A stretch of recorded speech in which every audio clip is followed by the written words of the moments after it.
guys, and welcome back to Unhinged but Healthy. Excuse the half-dead flowers that you might not have noticed if I didn't say anything, but I did, and they're there, so sorry about those. Anyways, so today is an interesting one, and we are going to be talking about the same cycle, the shame cycle, what it is essentially, and how you can escape it, shall we say. I've recently been engaging in the shame cycle. Went on for a few months. It wasn't great. It doesn't put you in your best place. It doesn't build the best habits, but there we are.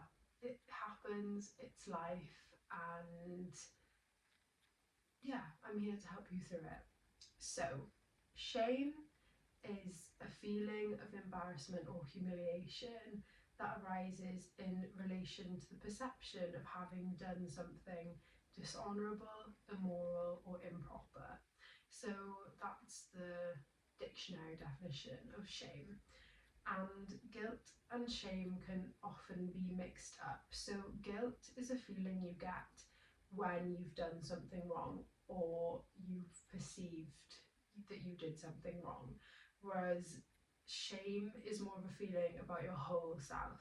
So, shame is a feeling that your whole self is wrong, and it may not be related to a specific behaviour you have or something that you feel you did wrong. It's just you in general, you are wrong. Like, you as a person are wrong.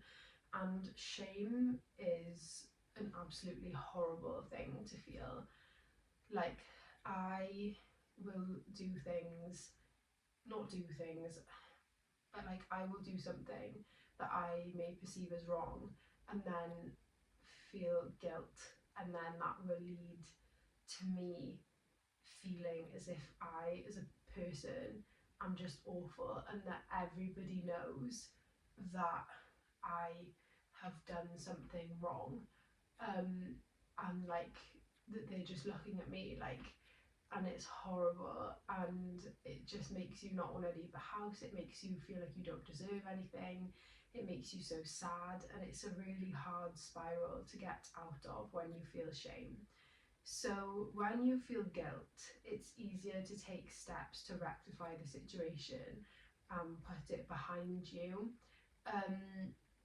Obviously guilt is still not a nice feeling, but when you feel guilty, you can reach out to somebody and you can say like, I'm sorry, like I did this wrong, like please can we sort this out? Or even like, if you feel guilty about something that you've done, like not taking care of yourself properly, like it's so easy to just rectify that. Whereas with shame, it just kind of sends you into like this doom spiral, I find anyway. But yeah, when you feel shame and you are convinced that you are wrong and you are just what's wrong, it can be harder to bounce back. And I've experienced this recently. I have felt like I am a massive problem, and that like I don't handle situations right, if that makes sense.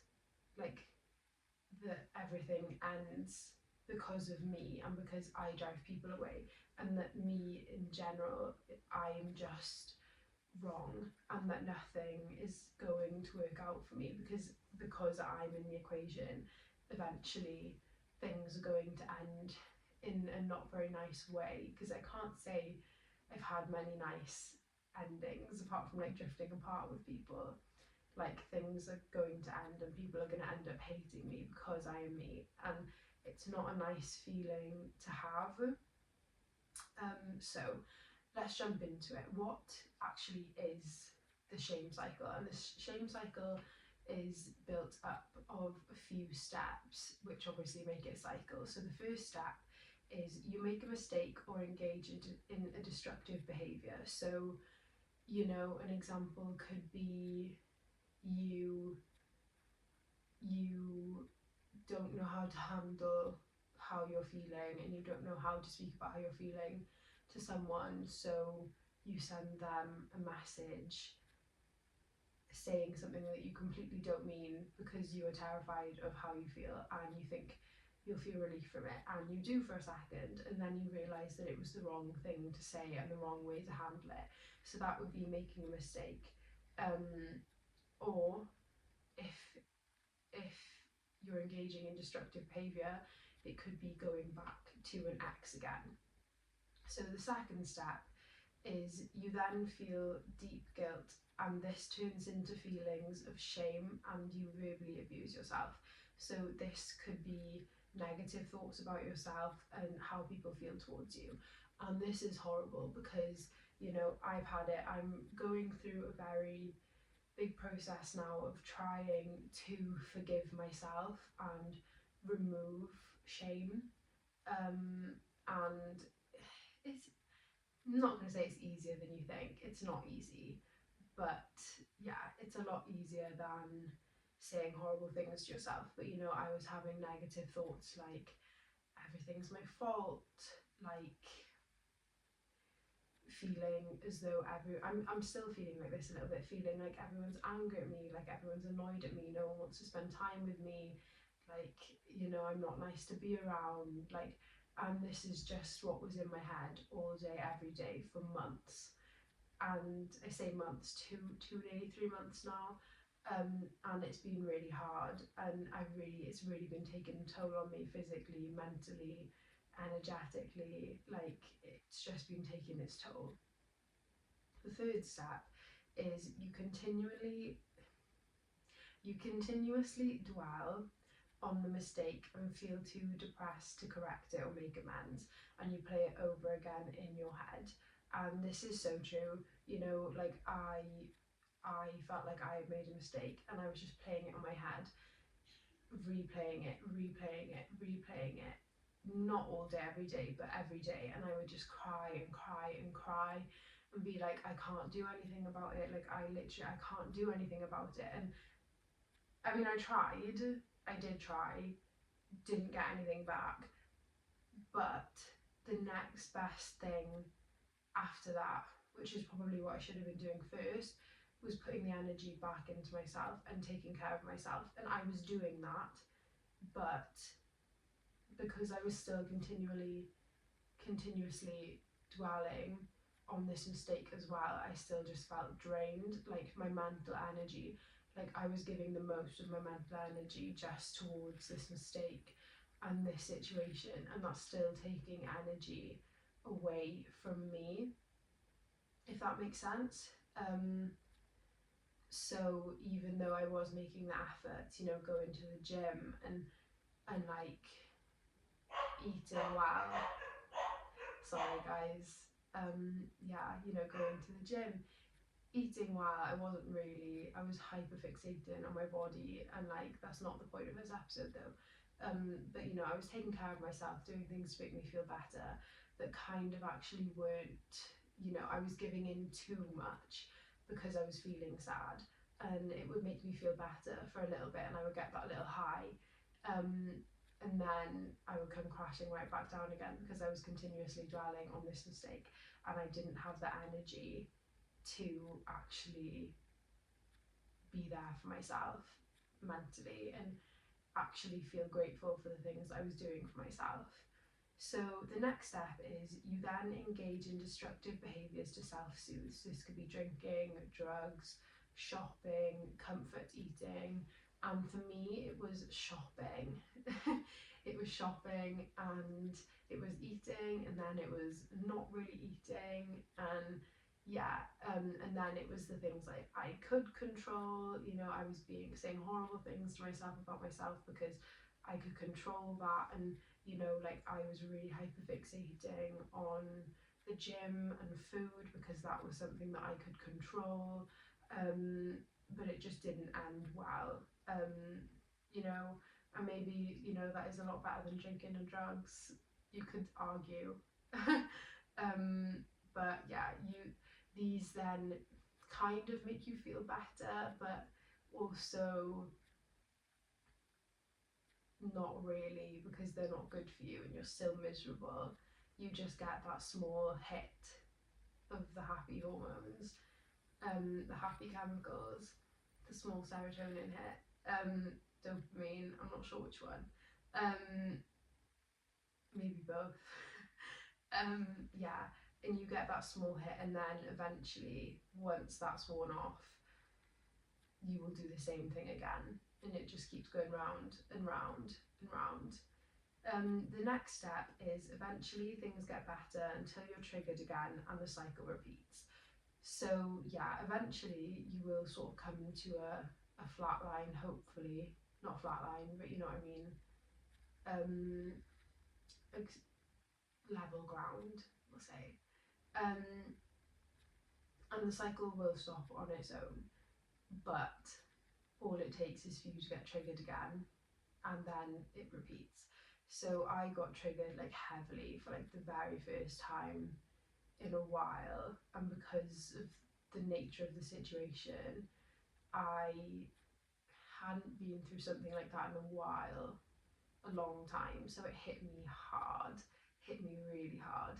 And I usually, whereas usually I could pick myself back up pretty quickly within a month, you know, I'd be feeling better, like I'd be knowing that it happened for the right reasons, and I would have all this faith and like trust into the universe. I'd be detached, you know, I'd be taking care of myself, I'd be looking good. That didn't happen because those core wounds and those negative self-beliefs inside were confirmed and ripped open, and that left me feeling pretty heavy for a pretty long time. And when you're triggered, and as an anxiously attached person, you know, when the core wound is ripped open of abandonment, and you know, people will always leave me, and those negative self-beliefs are confirmed, you know, like the more people get to know me, the less they like me. And you know, when those negative self-beliefs are then confirmed, it's hard to fight them, because what evidence do you have?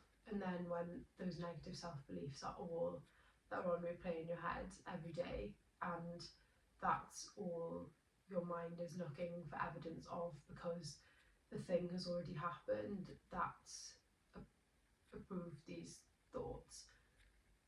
And then you're trying to think, well, no, because this person did this for me, so that must mean they loved me. Oh, but they went away too.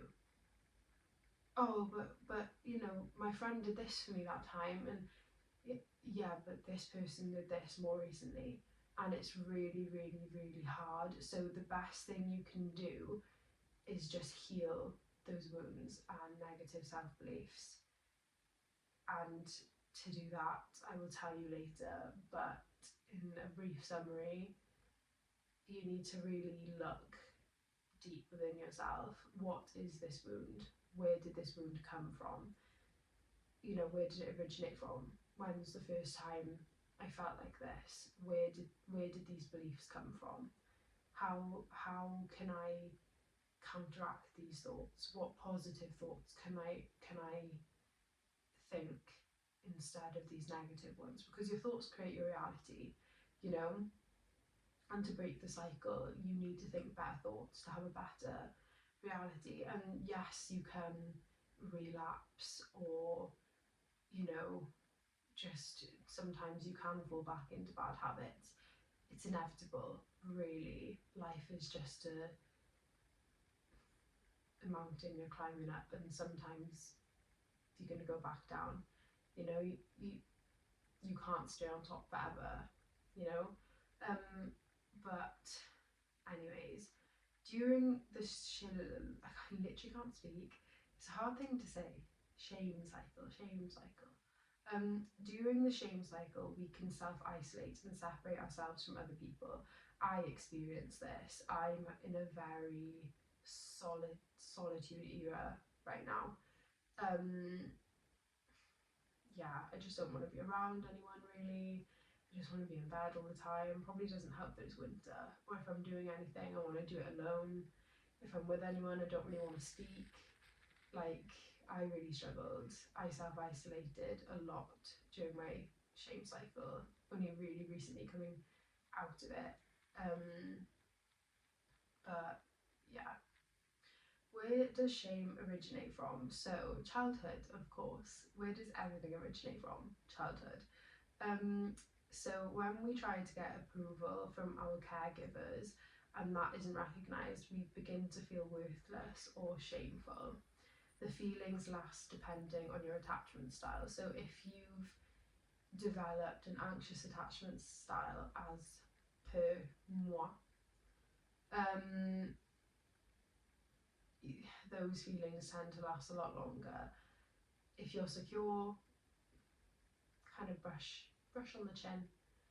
And if you're anxious, not anxious, if you're avoidant, I'm kind of guessing you just push those feelings down until they sort of just all erupt, you know? You don't want to feel, so you don't. Children can't separate feelings from self-image, and we sometimes take this into adulthood. So when we experience a bad emotion, we see ourselves as bad, and this causes the shame cycle. So yeah, when you're younger, you can't separate your feelings from your self-image. So, you know, say you've tried to show your mum or your dad something when you were younger, like, you know, like kids all the time, like, oh my god, watch me do this, and they were like, oh my god, what the hell, like, just go away, like, and then you think, me, what's wrong with me? And you're feeling sad, and it's not just like, oh well, dad's had a long day at work today, he shouldn't have reacted like that, however he did, so we'll just give him some space and we'll speak to him later or tomorrow. And what was I gonna say? Yeah, you don't have that as a child. So then you think, oh my god, it's me, I've done something, oh my god, and then that you think that you are wrong, and that is the feeling of shame. And then, yeah, if you don't, I'm trying to think how to put this into words, and if you don't develop, not develop, but like, if you don't learn to if you don't learn to separate your bad feelings from your self-image, you are then going to take this into adulthood. This is a very long point. So whenever you experience a bad emotion when you're older, you will think, I'm bad, I'm sad because I am bad, I am guilty because I am bad, I am angry because I am bad, because you think these feelings are bad and you think that that means that you are bad. And yeah, that's the shame cycle. So we actually use the shame cycle as a protective mechanism. We do it to protect ourselves from hurt because we have been hurt before at some point. So, you know, I guess it makes sense. Even though what you're doing is hurting you, at the same time it protects you as well, because, don't know. I do know. Yeah, so we do it to protect, oh my god guys, I'm literally don't know what's wrong with me today. We do it to protect ourselves from hurt because we've been hurt before at some point. So, you know, realistically, you think these negative thoughts are protecting you because they're keeping you away from people, you're isolating yourself because you're staying away from people, and, you know, you're doing things that are making you feel better, and, you know, and eventually it comes to an end, right, which makes you think, well, it works, you know, like, it's protecting you from all of this hurt, but realistically, all you're doing is hurting yourself and maybe even pushing away people that, you know, may not need to be pushed away. So, how to combat the shame cycle? Accept your mistake for what it is. This also means accepting responsibility for the mistake. Use it as an opportunity to grow and learn. This will help you to combat similar situations in the future. So that is very true. So, you know, what's happened has happened. What's been said or done has been said or done. You can't take that back now. That's in the past, but you also can't spend the future ruminating on what you did. Every minute you are thinking, you are creating something. So whenever I start thinking of my situation now, I think, no, I'm creating right now. I don't want this to steal any more of my future. And the future is 10 seconds away, the future is 1 hour away, the future is next week. You know, I don't want this to steal any more of my time. You know, the wondering of why you did something or why someone else did something is just the avoidance of what is. You don't want to accept what is. So you need to accept what is. Accept the mistake, accept the behaviour, the destructive behaviour. And if it was you at fault, or it was just a miscommunication and it hasn't worked out well, or you've fallen for somebody's tricks again, or whatever it may be, accept that. Forgive myself. Literally say to yourself, I'm sorry, please forgive me, I love you, thank you. Just keep saying it to yourself. Literally just keep saying it to yourself. Do some emotional release meditations, do something. Just accept it. It's happened. Pretending it didn't happen or ruminating on the fact that it did happen is just giving it more energy, you know? So forgive yourself. Forgive yourself, or forgive the other person or the situation. Just forgive it. And then use it as an opportunity to grow and learn. And then in the future, you'll know, I didn't handle it the best before. So now I've learned that I can't handle it that way again. It won't work well, won't work in my favour. Oh, but you know, I wanted to get it right that time. I've been there. You didn't get it right that time, you know? So you can't change it again. The past is the past. Talk about how you feel. People can point out different points of view and they have an outside perspective. This can make the emotions easier to handle. And this is very true. Definitely talk about how you feel. Sometimes I feel like professional help may be the best route, like counselling or therapy, if that's something you can afford. I know the wait list for the NHS is something abominable, most likely. But try. Might as well try.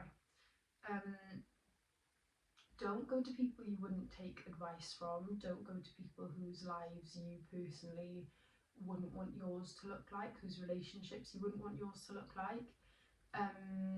Because sometimes I find myself questioning, you know, sometimes I can feel quite dismissed by people, and that hurts in itself. But as much as I say talk about how you feel, and definitely do talk about it to the right people, talk about it to professionals. I'm not a professional, by the way, so don't take all of this for gospel, but I am trying to help you. Yeah, talk to professionals, talk to people you trust, talk to role models, if you have any, people you admire, people you would and feel you should take advice from, not just anyone, you know. But yeah, just remember, you are the only person that really has a valid... People can't invalidate your feelings because they aren't in your situation, is what I'm trying to say. So if you ever do feel invalidated or dismissed, just remember that person hasn't been in your situation. They may not understand, and that doesn't make what they're doing okay, but just take it with a pinch of salt, because they haven't been in your situation. They can't tell you how to feel. Only you can tell you how to feel, you know? But don't use that as an excuse to stay in those emotions and hold on to them when you should let them go.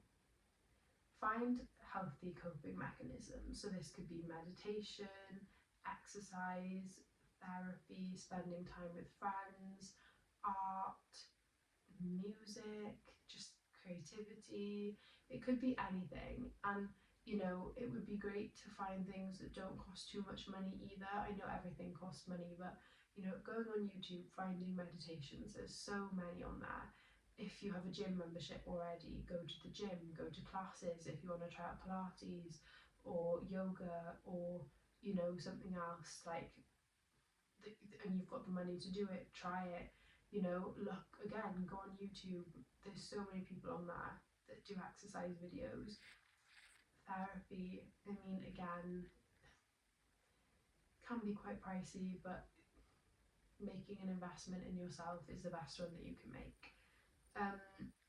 Spending time with friends, you don't always have to do things that cost money. You don't always have to go for food, you don't always have to go for drinks, you don't always have to go for coffee, you know, like, you don't always have to go and shopping. Like, you can colour, you can paint, you can draw, you can just sit there, you can go for walks, art, music, you know, if you've already got the stuff, do it, or just buy it in, and then hopefully you won't have to spend too much on it.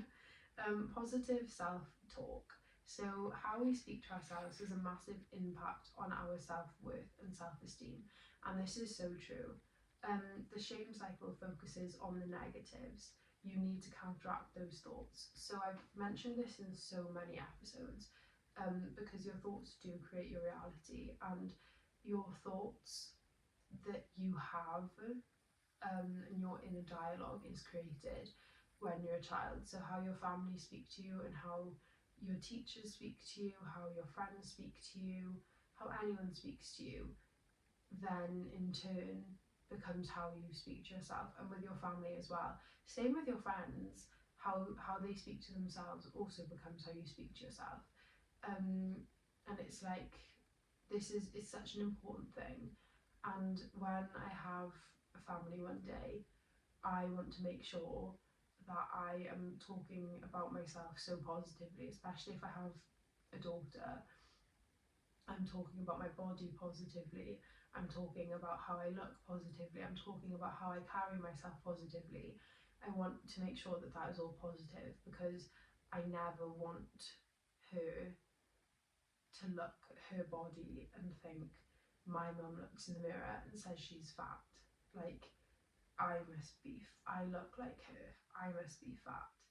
You know, I never ever want, obviously it wouldn't be great for a boy either, but it's different, you know, and I never want to be the cause of that. But yeah, so counteracting negative thoughts. Just write down every single negative thought you have in a day, and at first it's probably going to be a lot. I used to have a lot, and then every negative thought you have, counteract it. If you start thinking about this mistake or this situation, just repeat to yourself, the past is the past. I trust that the universe or God or whoever you believe in has done this for a reason. If not this, then better. I believe that what is to come is way better than what has been.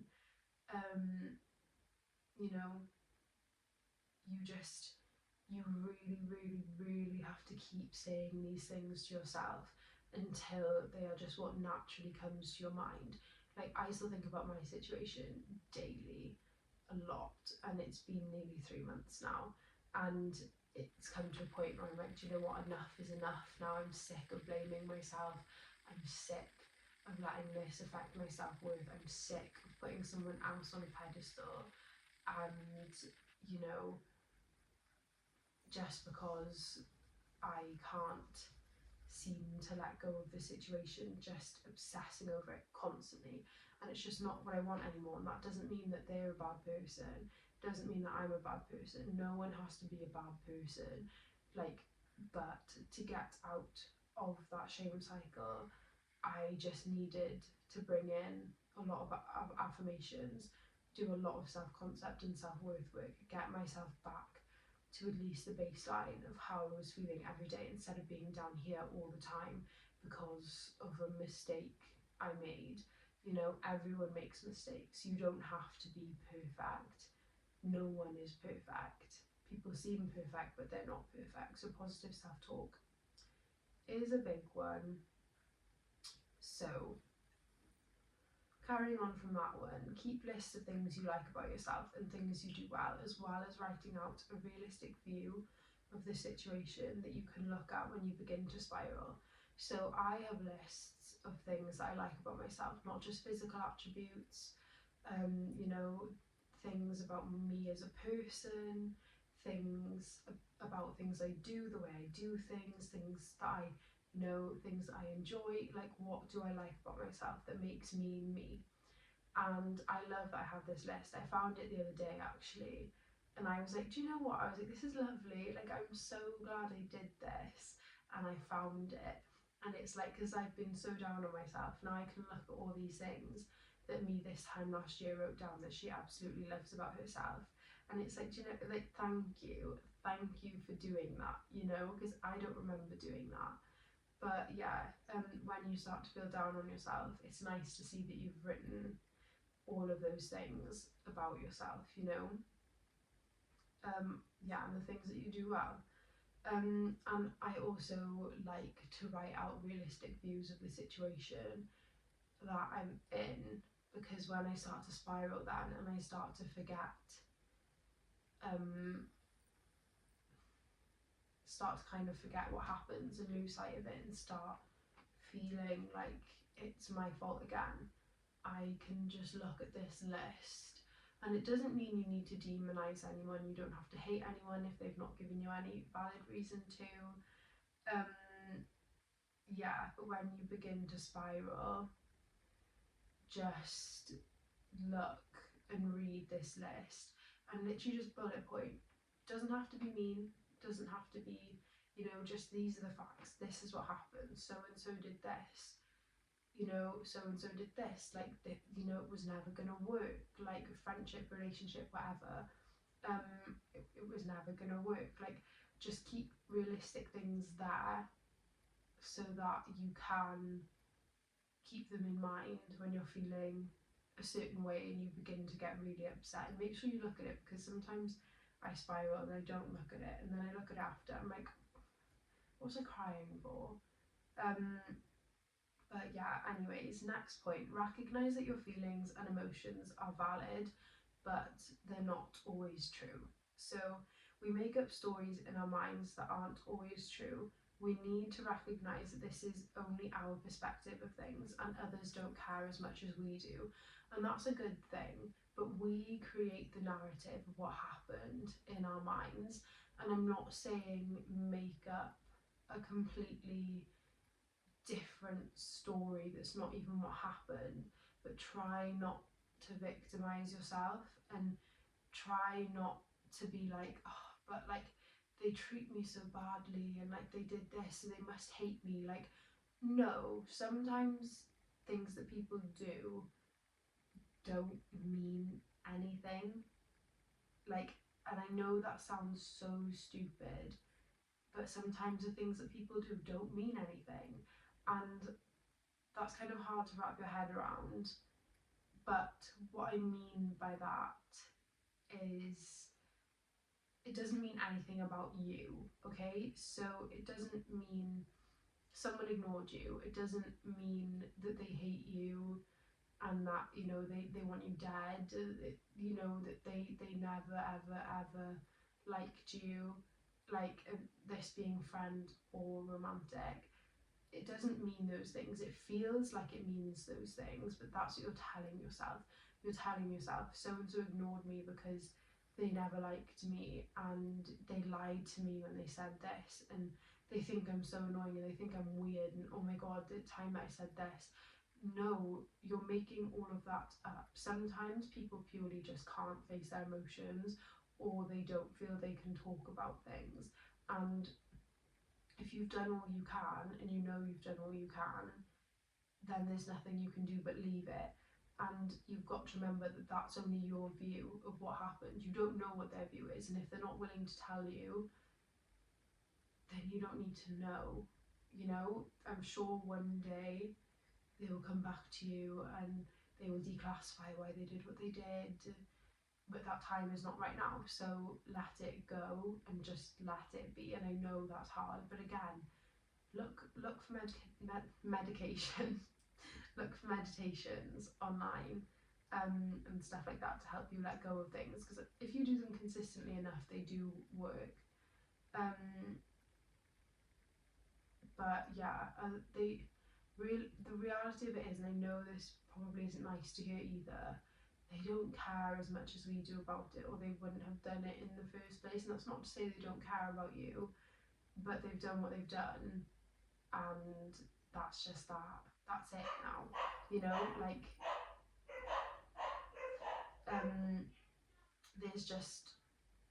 there's nothing you can do, so release control over it, you know. So you're okay to feel how you feel about it, but just remember that those feelings aren't always truly representative of the situation. Like, fine, your friends may tell you it's not as deep as you're feeling it, but you're feeling it that deeply, so that's fine. It meant something to you, you cared. Just remember, okay, I can feel this right now, but you know, I also need to remember who the F I am, what I deserve, and that if not this, then better. What's coming is way greater than what's in the rearview mirror. Okay? And the final point, take care of yourself. Do things that you enjoy and look after yourself, especially when you're experiencing negative thoughts and self-perception. So yeah, you know, just take care of yourself. And like I said earlier, like, I was, sorry, my back hurts.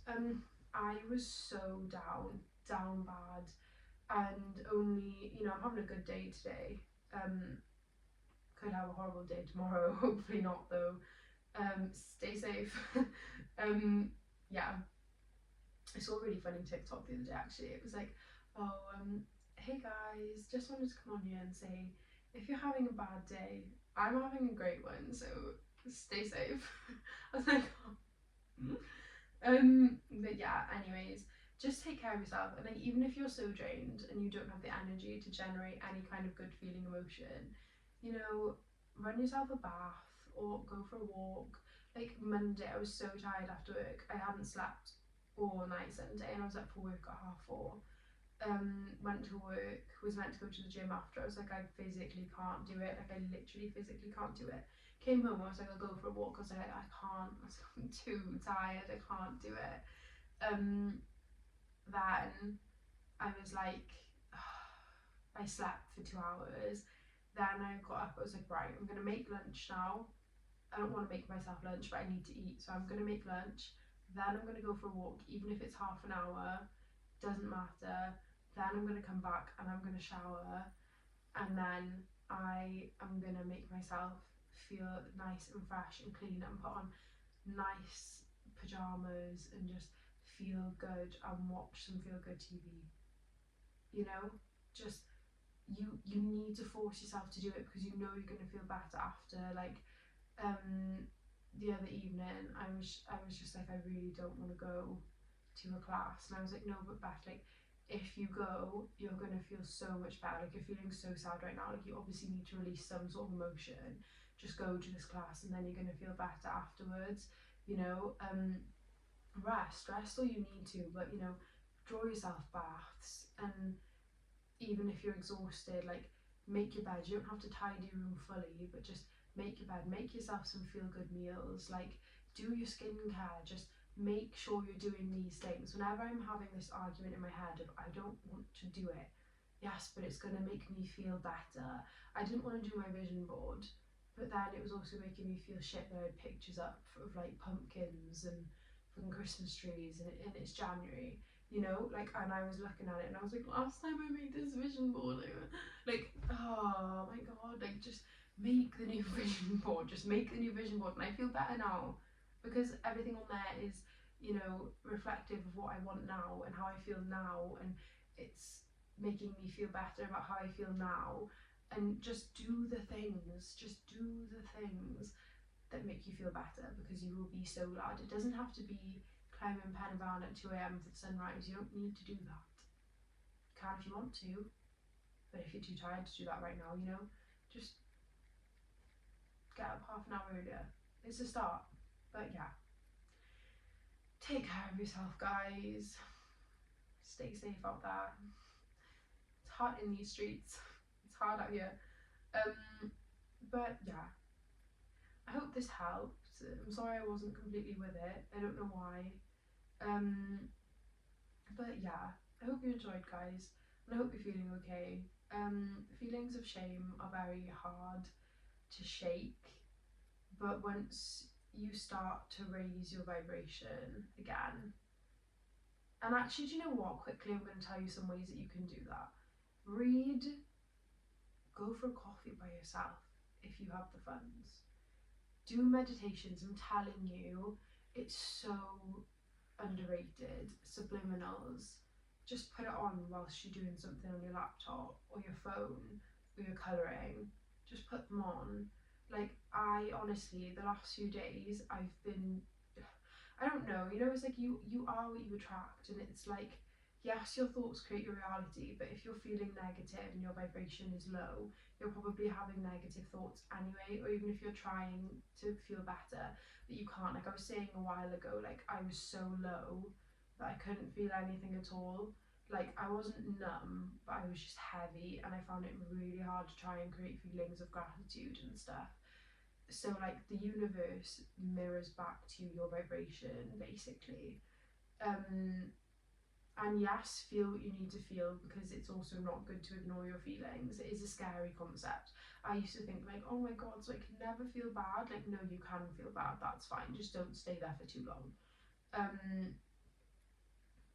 But yeah, you know, these meditations, like, they're saying these things to you, and it's like, I say these things to myself, but I don't believe it, because it's me. I don't trust myself sometimes, especially when I feel like that's when these people are saying it to me. I'm like, I'm so loved, you know. So yeah, it works, and it's made me feel so much better. But yeah, try that, guys. But yeah, love you lots.